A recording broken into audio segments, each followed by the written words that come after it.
from the time the plane hit that side of that mountain the night before until the time the rescuers were able to come and get us, there's 18 hours in between. And 18 hours is a very long time. It stinks. The way I coped with that was mentally removing myself from that mountain. As I further started to drift into sadness, there was something that took hold of my spirit, took control of my body, and made me realize that death was not going to be an option for me. December 20th, 1995. An American Airlines Boeing 757 is on its approach to Cali, Colombia.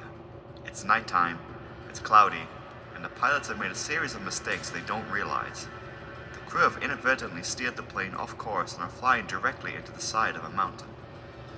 This is a textbook case of pilot error, so just how does an experienced crew make such a mistake? And what lessons have been learned from this incident?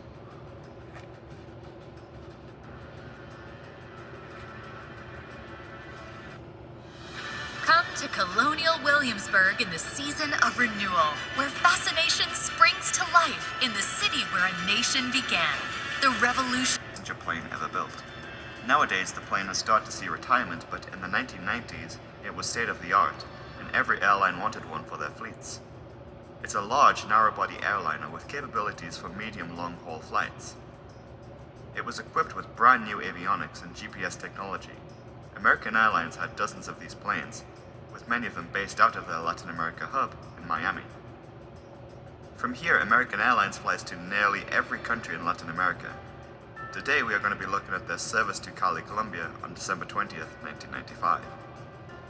The plane is packed, as millions of people across the Americas are traveling home or visiting family for the holidays.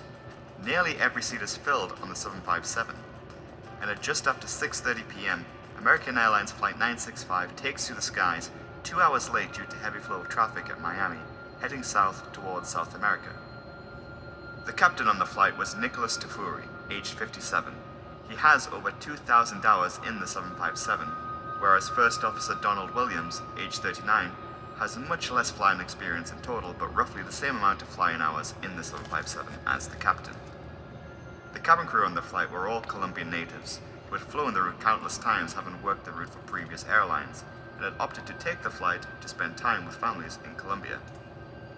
For most of the flight, there was nothing out of the ordinary. Captain Tafuri had already flown this route before, whereas this was the first time for First Officer Williams. Flight 965's destination is Alfonso Bonilla Aragon Airport. It is situated at the end of a long valley. Inbound flights flying from the north must fly down this valley towards the airport, as tall mountains either side of the city keep it enclosed. On the evening of December 20th, 1995, the crew of Flight 965 are expected to land from the south. They will fly down, past the airport, turn around, and arrive on what was at the time runway 01. This is a normal procedure at the airport when given the correct winds. However, recently, a Colombian terrorist organization had vandalized the radar equipment in Cali, so air traffic control don't know where incoming aircraft are, and so rely on the crew of the planes to radio in their distance and report various waypoints en route to the airport. Like most commercial planes, the 757 is not only equipped with modern technology, but also older technology specifically included on occasions such as Cali, where things don't always go to plan. The crew of Flight 965 have to perform a VOR DME approach to the airport. Uncommon today, as planes are guided by instrument landing systems and localizers, VOR stands for Very High Frequency Omnidirectional Range. The beacon at the airport broadcasts a signal on a specific radio frequency, and a needle or pointer on the cockpit displays simply point in the heading the signal is coming from. It only provides heading information and not altitude, meaning the crew will have to vertically control the plane on final approach visually. It's old technology, but is something even pilots today are taught to use in case of situations like this.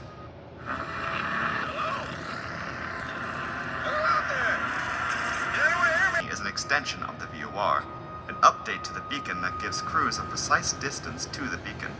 DME stands for Distance Measuring Equipment. The Cali controller requests that Captain Tafuri tell them the distance to Cali from their current position under the Charlie Lima Oscar VOR located at Cali near the airport, and also asks Tafuri to report passing another VOR and also a fixed waypoint named Tulua or Uniform Lima Quebec VOR. However, a miscommunication between the captain and the controller had led Captain Tefuri to assume that the controller meant to fly direct to Cali from their current position and to skip the Tallulah waypoint. Captain Tefuri then punches the direct CLO command into the flight management computer, and now all waypoints and instructions in the computer between 965's current position and the airport has now been erased, depicted by a straight line to the airport on the navigation display. Under normal circumstances, this wouldn't be such a big problem, but air traffic control needs to know where the plane is and relies on the crew to adequately tell them when they pass the Tallulah fixture. However, now that the flight plan has been erased on the FMC, the crew don't know where Tallulah is. On this occasion, the controller working in Cali that night tells the crew that the winds are calm. The crew will now make their second mistake on this approach. The controller offers the crew the option for a straight-in approach to runway 19, cutting the need to circle the airport later and save some time that was lost on the previous delay. In this moment, the crew loses a lot of time to go over the paperwork and other crucial information about the approach to Cali. They just increase their workload drastically. The flight crew know that at their current position the plane is too high to make it to the runway at their current rate of descent, so they deploy the speed brakes. Speed brakes are long flaps that raise up from the wings. They create a large amount of drag that not only slows the plane but also decreases lift efficiency. This can help to increase the rate of descent. With taking a new approach onto runway 19, part of their increased workload is to study the charts for their new standard instrument arrival known as the Rosso 1. The waypoint after Tallulah in their flight path is named Rosso. Rosso is also the entry point onto the Rosso 1 arrival. The crew asks air traffic control if they can go direct to Rosso, and then from there go on to the Rosso 1. The controller agrees, but still asks them to report passing Tallulah. However, by this point, they have already passed it. Had the captain not erased it from the computer, they would have been able to acknowledge passing the Tallulah waypoint. Off of his charts wanted to go direct to the Rosso waypoint, then makes the biggest mistake of the night. He begins to program his flight computer to go direct to a waypoint. He presses R into the computer, and what this does is bring up a list of waypoints all beginning with the letter R. By default, the Boeing 757 flight computer is programmed to assort these search results by shortest distance from the plane first. However, the Rosso waypoint was not found in the computer's database. Captain Tefuri didn't know that. Expecting Rosso to be the first result on the page, he selects that top option. He then feeds the instruction into the flight computer to head to that waypoint which is not the one he wants to fly towards Rosso, but rather a position over 200 kilometers away, more closer to the Colombian capital of Bogota than Cali. He then hits the execution button, and the plane begins to carry out this action. Flight 965 begins to bank to the left and begins to veer off course over the ridge of the valley. They have no idea what a big mistake they have just made. Still descending, with the speed brakes still extended, the crew are too busy studying charts to realize that the plane is now descending into a different valley parallel to the one that they should have been flying down. It takes the crew over a minute to realize that the plane has veered drastically off course. Confused and trying to figure out where they are, they then turn the plane back to the right, heading west to try and get back on course for Cali. Although, unbeknownst to them, there is now a towering mountain range between them and their intended flight path which they cannot see in the dark. The flight crew concede and give up on trying to report the Tallulah waypoint and try flying directly to the airport at Cali. However, now that the plane has descended below the mountain tops and in the dead color of night, they cannot see the mountain that is right in front of them. When flying at night, especially over a part of the world with a sparse population, the horizon, along with any objects that aren't lit, can become virtually invisible to a pilot.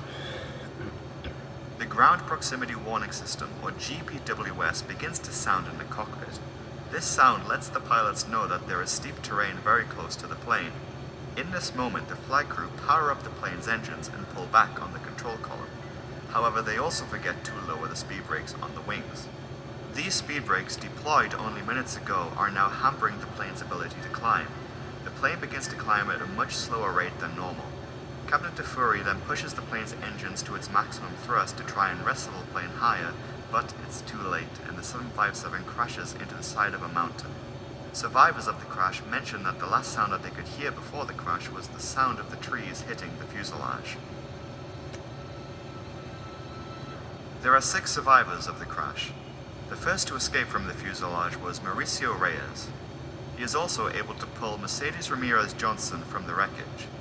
Mercedes, after the crash, would go on to be a motivational speaker and talk about her experiences of survival during that day she was stranded on the mountain. Gonzalo de San also survives the crash.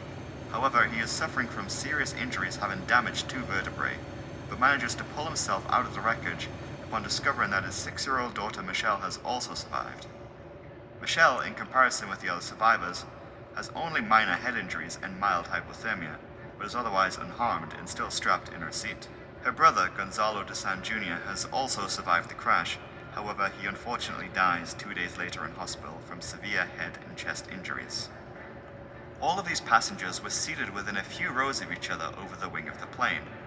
Structurally, this is the strongest part of the plane, as large metal beams under the seating is used to fuse the wings to the fuselage. The plane was also carrying enough fuel for just the trip to Cali, meaning there was a minimal chance of fire, and any fuel that was in the center fuel tanks would have already been used, as the 757 is programmed by default to empty the center tank first. There was also one other survivor of the crash. Stored in the cargo hold of Flight 965 was a small kennel containing an unnamed brown dog, later named Milagro, the Spanish word for miracle. The dog was discovered by rescuers completely unscathed by the crash, likely protected by their kennel.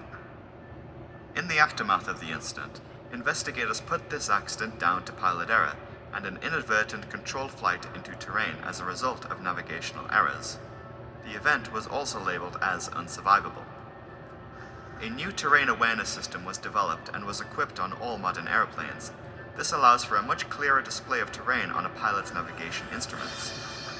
American Airlines filed a lawsuit against the developers of the flight management computer, Jeppesen and Honeywell, who were at fault for not having an adequate computer database that included coordinates for the Rosa waypoint. American Airlines also admits its role in the crash and continues to fly the Miami to Cali route to this day.